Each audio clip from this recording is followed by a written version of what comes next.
bhaktya vihi Kiptascha kamari taranga madhye Kripa mai tvam sharanam pravanna Vrinde namaste charanarvindam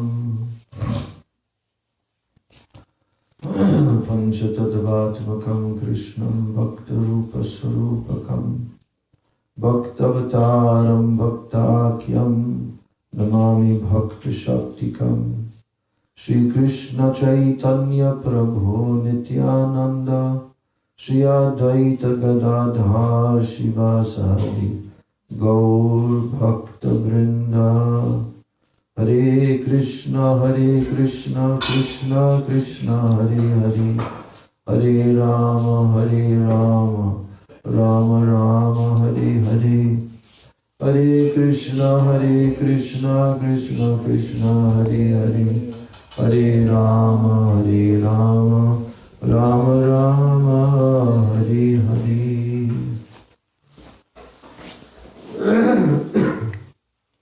First of all, I'm offering my unlimited Dandavat pranams and my Shraddha Pushpanjali at the lotus feet of my most worshipable, beloved Diksha and Siksha Gurudevs, Nityalila Pravishtom Vishnupad Paramahansa Astatarasata Sri Srila A.C. Bhaktivedanta Swami Maharaj, Srila Prabhupada, and Nityalila Pravishtom Vishnupad Paramahansa and all the Vaishnavis.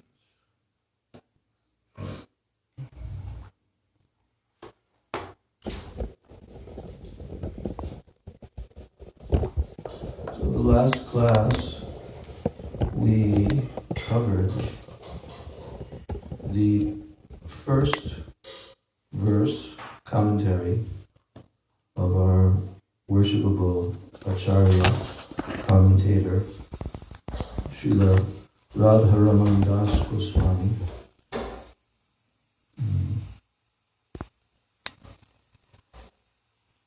Oh yes, this is the other book. Yes. So, just to read how he was ending his commentary, verse 1. How Rupa Goswami is saying that he's quoting the verse Shokamar Shadi Bir Bhavayar Akrantam Yasya Manasam Katam Tatra Mukundasya Spurti Sambhavana Bhavet. So Katam means how. The word Katam means how. How can Sri Mukunda ever be manifest to a person whose heart is invaded by lamentation, anger, and other agitations? So this is the question. He's asking this is being quoted from Padma Purana. And this is a statement to the effect that how can Uttama Bhakti manifest in persons whose hearts are filled with shortcomings such as lust and anger? So is it possible? No, because it's being told here. How can that happen? It can't happen. Spurti Sambhavana Bhavet. How can he have spurti in his heart? How can Mukunda manifest and he'll have an actual glimpse of the Lord in his heart? If Shoka Marsh Adi Bir, that means lamentation, anger, and so forth. Adi Bir. So you know the 6 enemies. What are the 6 enemies? Lust, anger, greed, pride, and envy. Huh? Illusion, pride, and envy. Yes. So what are the Sanskrit for that? Kam, Krodh, Lobha, Moha, illusion. Mada, that means intoxication. and Matsarya. So if these are there in the heart, how is it possible for Krishna to manifest, for Mukunda to manifest in the heart of someone? So the purport of this statement, he's saying, is that when the contaminations such as lust, anger, and greed arise within the mind, then the 6 overwhelming passions mentioned in the original verse, that means Vachavegam, Krodavegam, like that, those 6 overwhelming passions mentioned in the original verse causes the mind to become thoroughly engrossed in fleeting objects of sensual gratification. We've got 3 factors here. First factor is if lust, anger, greed, etc., the 6 enemies. If they are there, then what happens? Then these 6 overwhelming passions, the Vachavegam, the 6, what is the word again? Then they cause the mind to become thoroughly engrossed in fleeting objects of sense gratification. So, you've got the 6, then you have the 6, and then you have the tendency to try to enjoy here in the material world. Right? One leads to the other. That's why the question is being asked, how is it possible that someone can come to this final stage of Mukunda being manifest in their heart if even lust, anger, greed, and such are there in the heart? Not possible. So, the cultivation of unalloyed bhakti,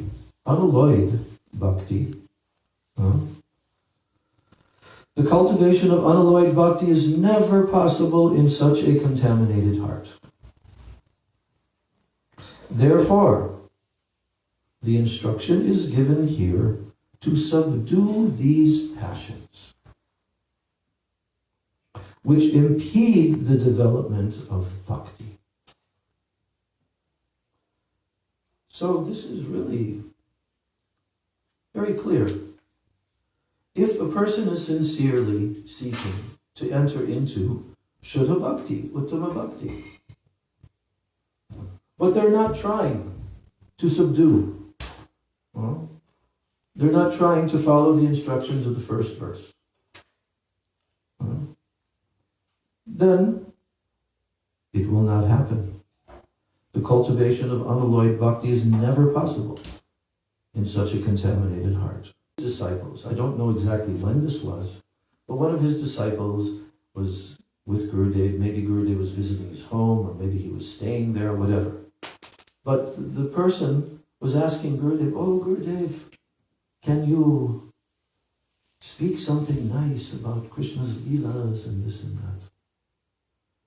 And then Gurudev, being all-knowing, he said to him, "Do you know the first verse?" And he couldn't say it. He couldn't even say it, what to speak of following it. And then Gurudev was telling him in this context that you want to hear me, but you're not following this. See? So this is something so vital to a devotee's spiritual life. You cannot, it is not, there's not the freedom to choose whether you're going to follow it or not. It's compulsory.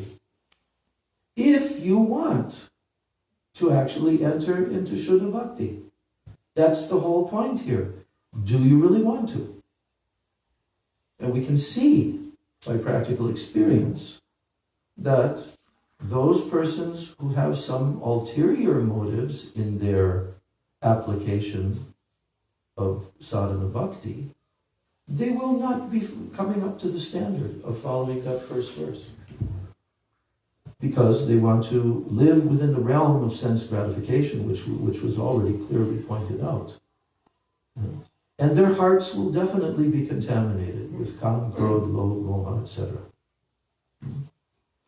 So they will not follow. That's why Gurudev told, and it's not just Gurudev, but even Bhaktisiddhanta Saraswati Thakur when we would come to Radhakunda with Gurudev on our parikrama every year, Gurudev would go to the Kunja Bihari Gaudiya Math, which was established by Bhaktisiddhanta Saraswati Thakur during his time. And then Gurudev would do what his Guru Maharaj did, Bhakti Pragyan Keshav Goswami Maharaj, when he took them there. And he would do what Bhaktisiddhanta Saraswati Thakur did. And what was that? To challenge all those Prakrita Sahajiyas. Challenge them straight out. And Gurudev did that, very forcefully. And he would do it each time that we would come there. Speak like that.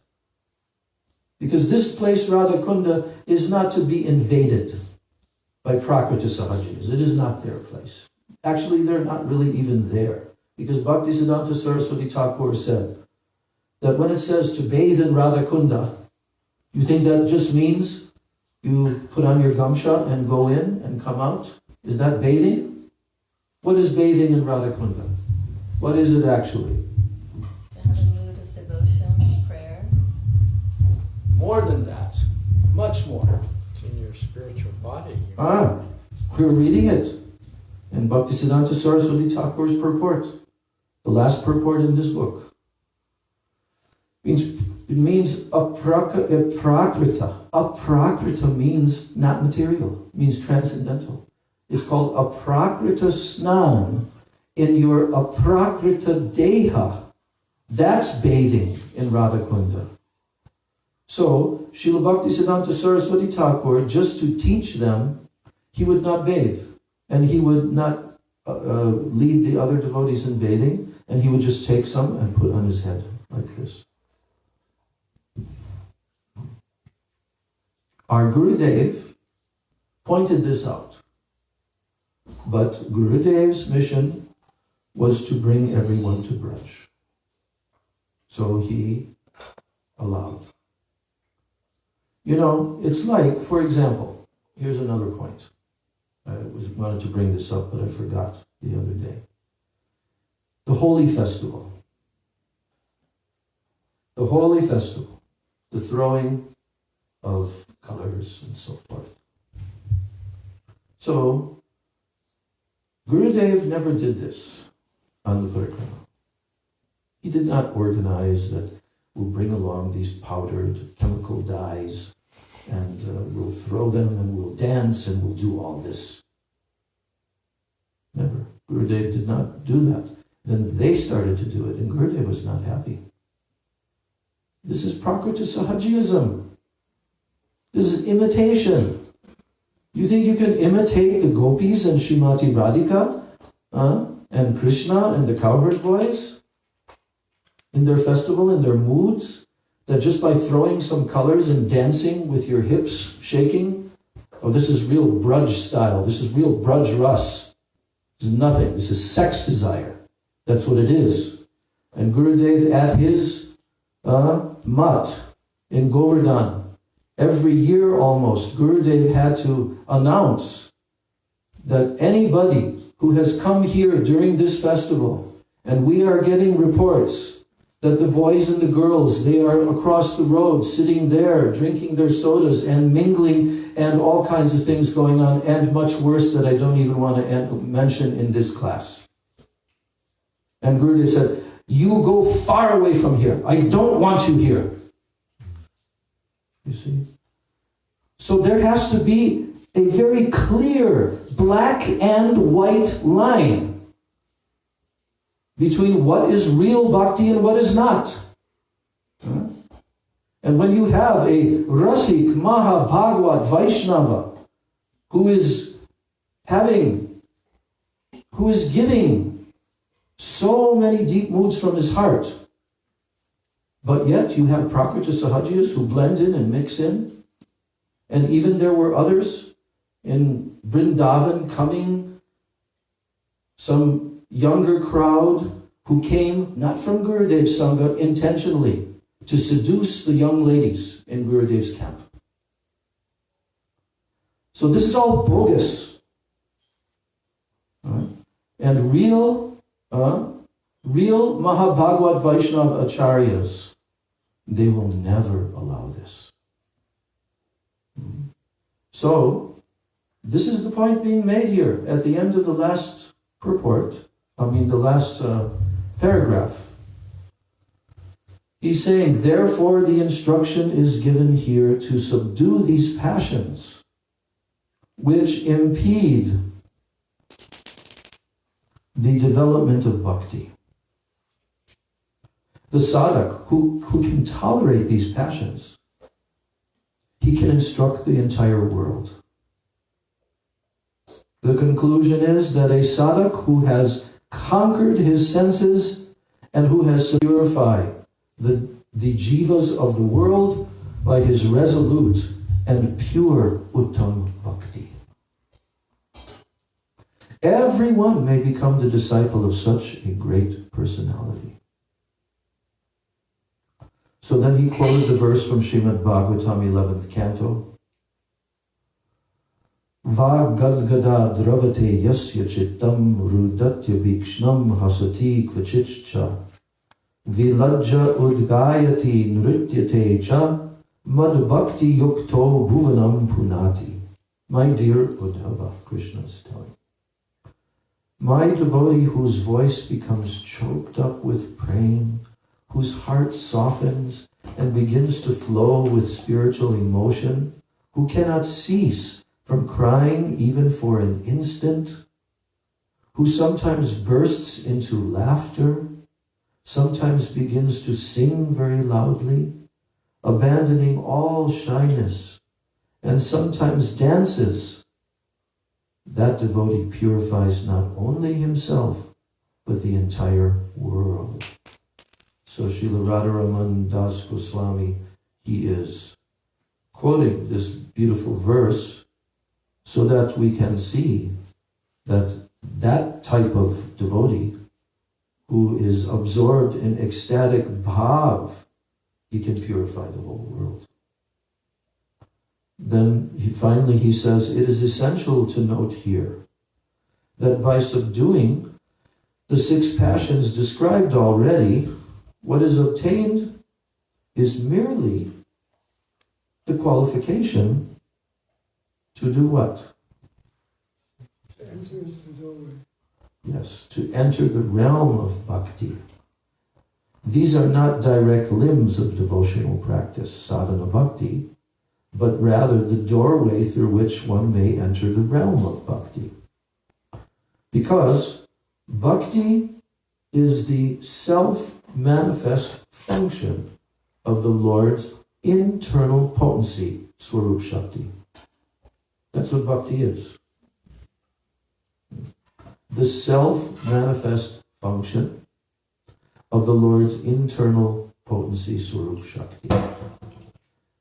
When it makes its appearance, when that actual bhakti makes its appearance, these 6 passions automatically become pacified. So that's the end of his purport. Now comes Srila Bhaktivinoda Thakur's first purport in this book. Maharaj, can I ask you a question? One second. Jai Shri Shri Guru Gauranga Gandharvika Giridhari Shri Shri Radha Govinda Jiva Ki Jai. Jai Radhe. Yeah. So, isn't it, I understood that by the cultivation of bhakti, one's material desires and all these things will vanish. Yes. Because it sounds like what you were saying, that we have to come to a place of controlling our senses to begin bhakti. Not exactly like that. We know that Vaidhi sadhana bhakti is the only possible way for jivas that do not have greed for rag marg bhakti, is the only alternative that the jivas have, is to practice regulated bhakti. This is talking about regulated bhakti. This verse is talking about regulated bhakti. If you want to enter bhakti, you have to go through the door of the house of bhakti. So the very first verse is describing how the sadhaks who are trying to engage themselves in the regulated practice of Vaidhi sadhana bhakti, how gradually, by learning to tolerate the urges of the senses. For example, okay, here's a really clear example. Srila Prabhupada told his initiated disciples to do what?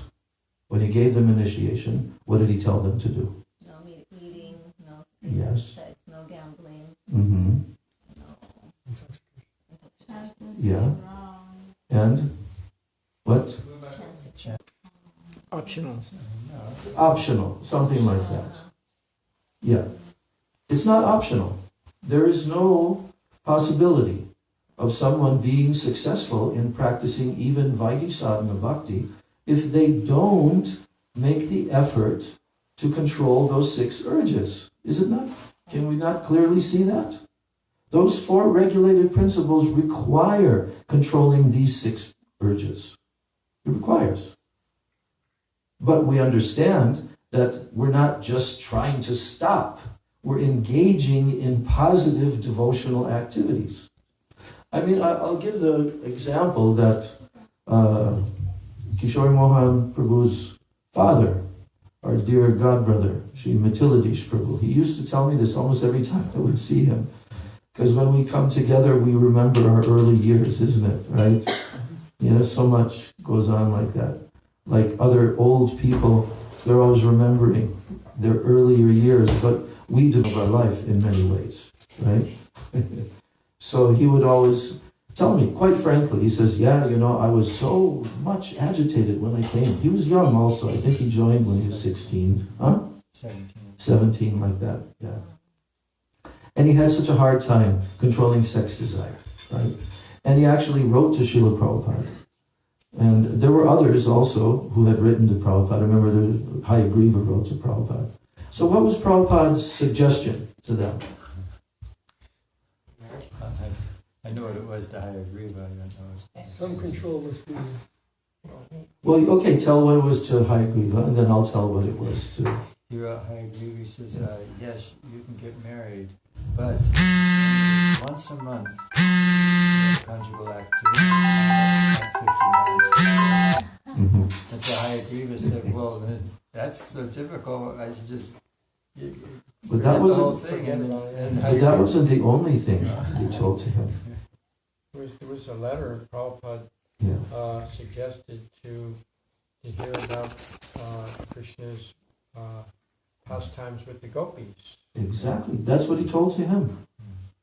He says, when that sex desire comes, you should think about the Gopis and their love for Krishna.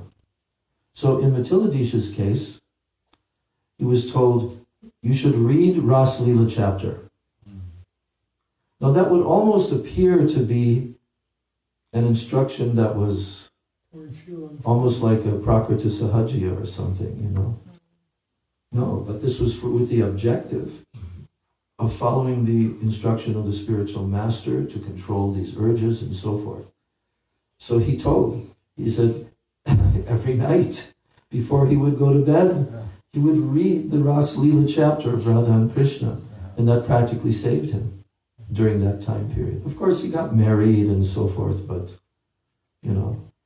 So this is the whole point, is that the engagement of the senses of a conditioned soul in the practices of bhakti, and in that case, you're forcibly controlling your mind and forcing it to think of completely transcendental subject matter, not just trying to stop the mind, to engage it. So that's the whole principle.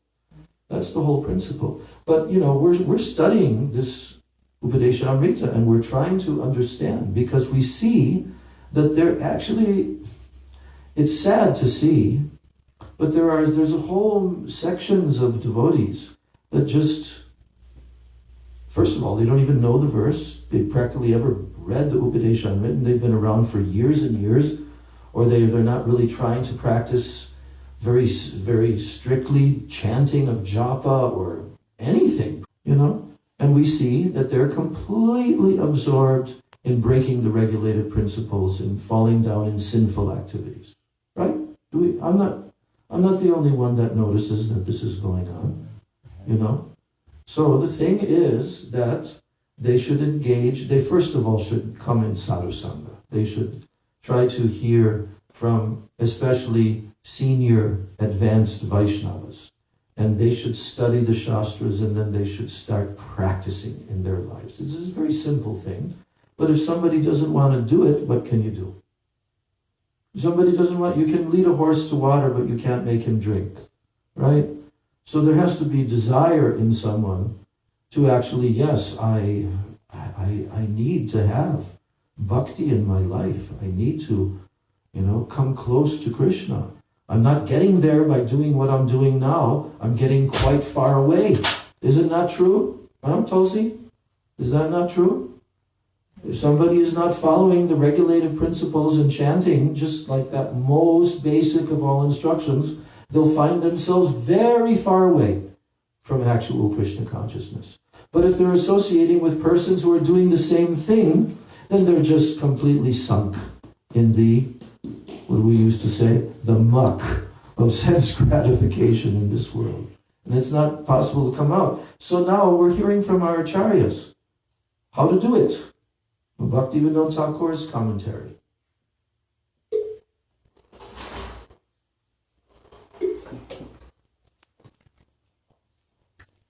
Piyusha Varshani Vritti. Piyusha Varshani Vritti means the commentary in the form of a nectarine shower. Piyusha Varshani Vritti. The commentary in the form of a nectarine shower. He's first of all pays his obeisances. Shri Godruma Chandraya Namaha. Shri Godruma Chandraya Namaha. What does that mean? You like Godruma, do you? Yes, that's the moon of Godrum, Lord Chaitanya. Namaha. Yeah. Obeisances unto Sri Chaitanya Mahaprabhu, the moon of Sri Godrum. Now he has 3 verses that he composes, or a couple of verses, and then he quotes Bhakti Rasamrita Sindhu. So he says, Yat Kripa Sagarod Bhutam Upadeshamritam Bhuvi Shri Rupena Samanitam Gaurachandram Bhajamitam. I worship Sri Gaurachandra, the ocean of mercy, from which arose a stream of nectar collected by Sri Rupa Goswami and brought forth in this world as Sri Upadeshamritam. Natva Granta Pranetaram Tika Karam Pranamyacha Maya Virachyate Vritti Piyusha Pariveshani. Bowing down with great humility, I offer pranam unto the author of Sri Upadeshamrita, Sri Rupa Goswami, and unto the commentator, Sri Radha Raman Das Goswami. Thus I begin this commentary, which is an offering of nectar. Now he quotes one of our favorite verses.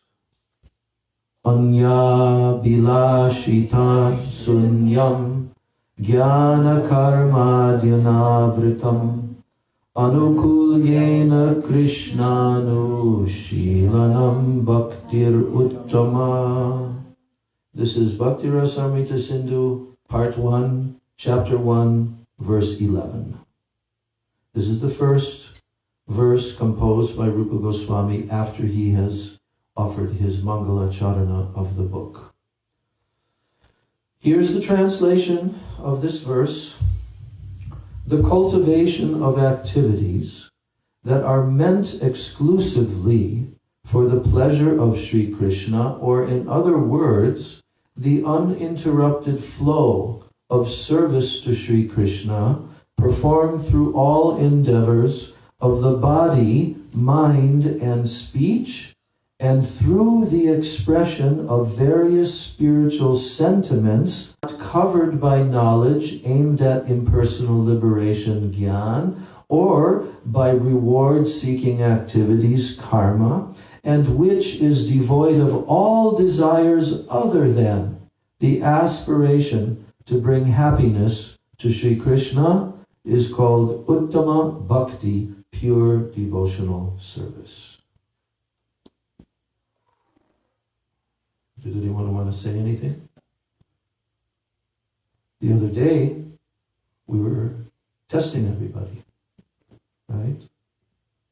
So now, Srila Bhaktivinoda Thakur is going to bring us to a deeper understanding of this.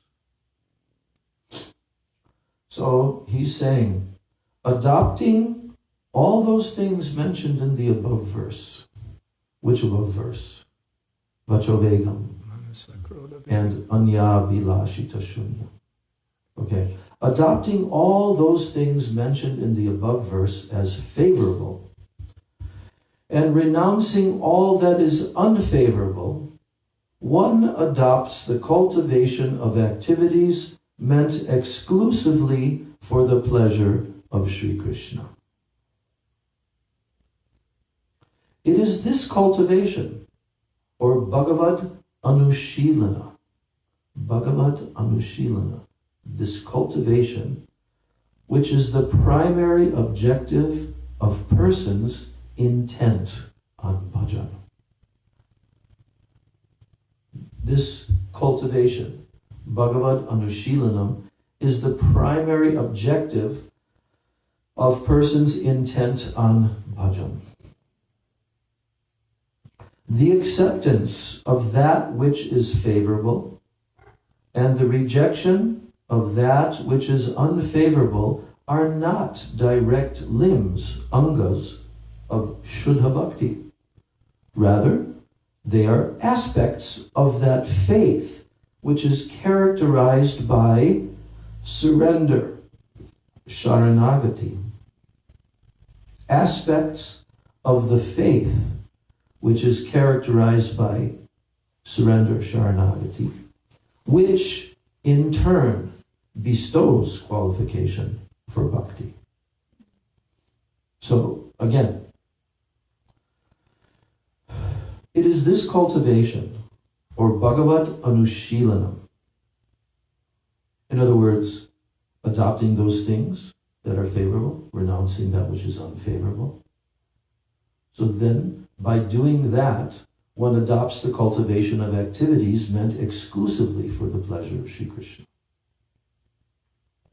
He's going to quote the verse, Anukulyasya Sankalpa, that's coming up here. That's the verse which mentions the 6 limbs of Sharanagati. Doing everything favorable, like that. So he's saying that following this mood, he said the acceptance of that which is favorable and the rejection of that which is unfavorable, they're not direct limbs, angas of Shuddha Bhakti. So that's what we just heard also from Radharaman Das Goswami, that this is only enabling one to come to the doorway of bhakti. So they're not direct angas, but they are aspects of that faith which is characterized by surrender, sharanagati, which in turn bestows qualification for bhakti. This is expressed as follows in the Vaishnava Tantra, quoted in Srila Jiva Goswami's Bhaktisiddhanta. So, Anukulyasya sankalpa, pratikulyasya varjanam, rakshishyatiti vishvaso, goptritve varanam tata, atmanikshepa karpanye, shadvidha sharanagati. There are 6 symptoms of self-surrender. Anukulyasya sankalpa. This is the first one. These are symptoms of self-surrender. Anukulyasya sankalpa. Fully surrendered sadhakas should accept only those things that are favorable for 2. Pratikulya vivarjanam. They should completely reject those things that are unfavorable to prema bhakti.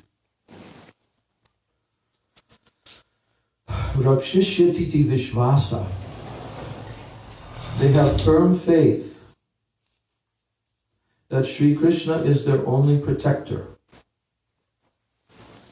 They have firm faith that Sri Krishna is their only protector. That there is no protector other than Krishna. And that one cannot obtain protection by any other activity. So that's pretty straightforward. What did he just say? They have firm faith, Rakshishyatiti Vishvasa, in what? Krishna's protection. Yeah, he's the only protector. He's not just a protector. He is the only protector. Vishvas, the word Vishvas is also the same in Bengali language. It means firm belief, firm faith, Vishvas. Absolutely firmly believing that Krishna, Sri Krishna, is their only protector, and there is no protector other than Krishna, and that one cannot obtain protection by any other activity. So can we protect ourselves? But everybody is trying to protect. Dharma's protecting us. Depends whether it's Dharma the dog or actually Sanatana Dharma. Both. Yeah. I just read to you the other day, Yeah. prayer by Bhaktisiddhanta. Right. Well, he says, I've given up all attempts to control the senses, now I take full shelter behind them. Yeah. So it seems like there's 2 stages there. One is the struggle. Sometimes you win, sometimes you lose. And there's another stage where bhakti starts to take hold in the heart. And then it's effortless. It's just full of... I asked Prabhupada, but you were so determined in the early days, Prabhupada. He said, no, this Hare Krishna mantra is very powerful. So, Say it again, what? Prabhupada said what? Prabhupada was talking about the early days in Prospect Yeah. Park and Brooklyn. He was mentioning it. And one devotee said, but you were very determined, Prabhupada. Prabhupada said, no, this Hare Krishna mantra is very powerful. Oh. Yeah. So what was the next point? Well, I'm just saying, it seems like the first stage is the struggle. Even in Anishtata Bhakti, it's just looking it out with the senses. But there's a stage we come to where we're just feeling that we can't control. I can't protect myself from these pushings, but only, Hare Krishna, Hare Govinda, Hare Krishna, Hare Krishna. Yes, for sure. There's the song that we have in our songbook, which is titled Sharanagati. Or no, sorry, it's titled Atmanivedana. And it's from the Sharanagati songbook of Bhaktivinoda Thakur. And he's expressing to Krishna in that song, my dear Lord, from the day that I surrender to you, all my sufferings have gone far away, and I see only happiness in all directions. And verse after verse after verse, he's telling what his mood is, how actually I've completely given up any identification of being the owner or controller of anything. I only am a servant in your house. You are the master. You're the maintainer. And he said, I just want to become like your dog, your guard dog. That you can chain me nearby you, and if you want, whenever, you can throw me some scraps. But if anyone comes, I will very fiercely defend you, like this. So, the thing about Sharanagati is that there's adapting a different kind of faith, a different kind of deep, deep understanding in the heart that I have no independence, that I am your servant, that everything I have is yours, I am yours, Atmanivedanam, everything. The practice of sadhana bhakti, and especially a lot of chanting and surrendering, actual surrendering, because surrendering is not only outward, this is very much inward, right? Krishna is my only protector. How are you going to tell if someone has accepted Krishna as their only protector? Will you be able to see it externally in that person? Not necessarily, because it's an internal mood, like it was told here. It's an aspect of the faith that is characterized by surrender. The acceptance of everything favorable or the rejection of everything unfavorable is an aspect of the faith that characterizes surrender. So that requires Shraddha. To begin to practice this process called Sharanagati. It requires Shraddha. So naturally, in the beginning phases of trying to live that life, because our temple life was more or less that, right? But yeah, externally, we were giving up the things that are unfavorable and adopting the things that are favorable, because we're living in that environment, right? And naturally, there was a lot of purification that took place because we were absorbing ourselves in a lot of Nam Sankirtan, and so much Bhakti Seva and so forth, right? And that was going on in our lives. But the internal cultivation of actual Atmanivedanam, self-surrender, body, mind, words, emotions, everything, that is a gradual process.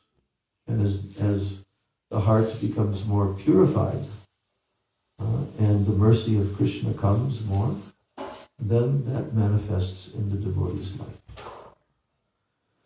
And realizing also that any efforts that I make have been futile, right? And that in actuality, for me to ever really think that I'm the Gopta, that I'm the maintainer, I'm the guardian, no. How can I be? I'm a conditioned jiva that is completely devoured by the cycle of birth and death. And how can I be, the protector, the real protector, or the real maintainer of even my family, my children, this, that? That's not the truth. If somebody thinks like that, it is actually not the truth. Because anybody can be taken away at any moment. And we've all been in this material world being brought by the laws of the Daivi Prakriti from one body to another, to another, to another. And has anyone that we've met in our lives gone along with us as our protector? No. Only Krishna. Only Krishna in the heart goes with the jiva everywhere. He is the eternal. As he said, I am the Suhridam Sarvabhutanam, the well-wishing friend of every living entity. Gurudev explained something in the Gopi Gita, and he's saying how we shouldn't think of Krishna's pastimes with the gopis in a material way. Right. He said, if you think you can not think in a material way by your own strength, you'll be finished. That you have to take shelter of, the spiritual master and our acharyas. He says you cannot do it on your own. Mm-hmm. So it's a matter of taking shelter, like you said. Yeah, if the Guru is telling that, you are having a hard time controlling your senses, your mind, so you should think of the Gopis. This is direct instruction from Sri Guru. And he's also given you his own translation of all the beautiful, or even at that point he may not have yet given. No, he did, but at that point. because that Krishna book started to come out in 69, right? And it was printed in early 70. Yeah. So, let me finish this. We only have a few more minutes. So, we read Rakshishyati Vishvasa. Now, Goptritve Varana means surrendered devotees have absolutely no doubt that Krishna is their only guardian and maintainer. Surrendered devotees have absolutely no doubt. You know? So the thing is that the pathway of Sharanagati has 6 limbs. And we've also heard it explained by Srila Bhakti Rakshak Sridhar Maharaj. Just like our body has 6 limbs: head, arms, legs, torso. So, all are attached to the torso. So that's the central part. In the same way, these 6 limbs of Sharanagati are all attached to Goptritve Varana. This is the central. Or just like Krishna has 6 opulences, and all of those opulences are actually connected to what? Shri. Yes, Shriyam, his beauty. So in the same way, Goptritve Varanam, which as Srila Sridhar Maharaj phrased it as embracing the guardianship of the Lord, embracing it. Varana, full acceptance of the guardianship of the Lord. So, he says that, the verse Tenu Kampam Susamikshamano, that this full embracing of the guardianship of the Lord means that firm belief that everything that is happening is Krishna's mercy. Completely Krishna's mercy. Taptenu kampam susamikshamano. That verse is describing how Punjana evatma kritam vipakam, that the devotee goes on tolerating everything, but always wanting anukampa, the mercy of the Lord, always anticipating the mercy of the Lord. So that is what it means to embrace the environment, because to embrace the environment as favorable. It is never unfavorable. You've heard and read these things before, how Srila Sridhar Maharaj is explaining this. But this is very essential to understand, that actual surrender means that Krishna is my maintainer. Everything that is going on in my life is absolutely favorable. He also used the example that the environment which surrounds each one of us, that is Krishna's arrangement for each one of us, whatever that environment may be. So when that environment is embraced as being completely favorable, he said, then it's like, for example, Krishna will, as a curtain is pulled before our eyes, but if we just pull one little corner of that curtain and we get a little glimpse behind that curtain, what will we see? The curtain of our environment. What will we see? Smiling face of Krishna. Yes. We will see the smiling face of Krishna. Why? Because no matter what the environment appears to you, whatever suffering you're going through or whatever it may be, it's actually Krishna who's doing something very, very beneficial, very favorable for you. So this is a very big lesson that devotees will have to learn, and that's why Srila Sridhar Maharaj spoke about this in so many of his darshans. And of course, he authored the book, which is describing the whole process of Sharanagati, Prapanna Jivanamrita, the nectar in the lives of the surrendered souls. So now comes after Goptritve Varanam, then the fifth one is Atmanikshepa. So offering the self to the Lord is expressed in this attitude. So a devotee who's trying to be self-surrender to the Lord, what will be his mood? Here's his mood. I am incapable of doing anything independently. Unless Krishna desires,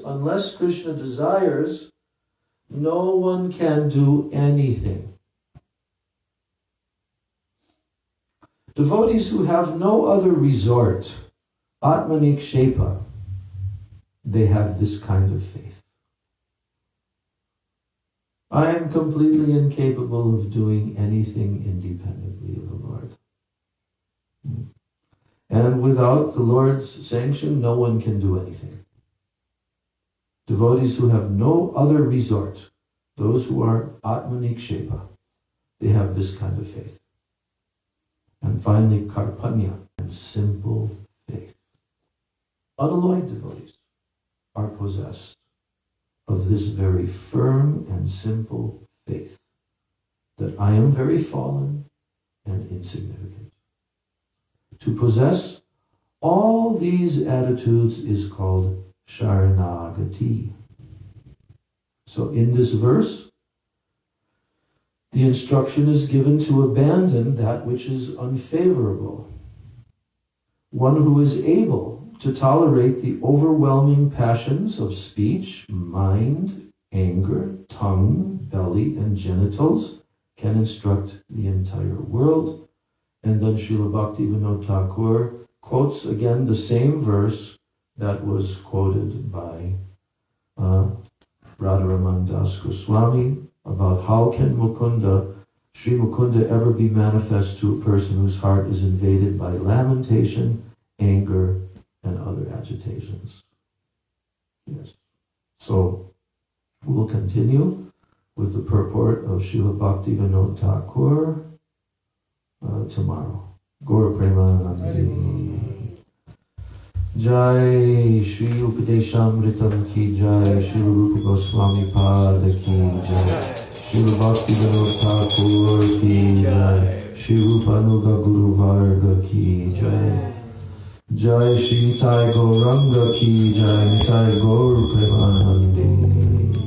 Vancha Kalpatarubhascha Kripa Sindhu Bhinacha Patitanam Bhavanebhyo Vaishnavebhyo Namo.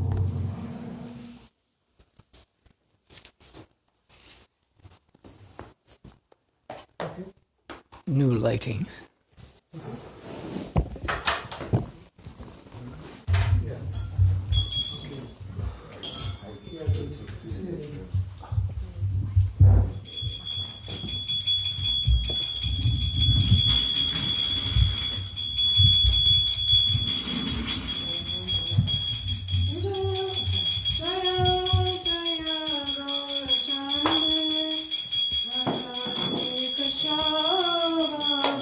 Jai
Bhakti.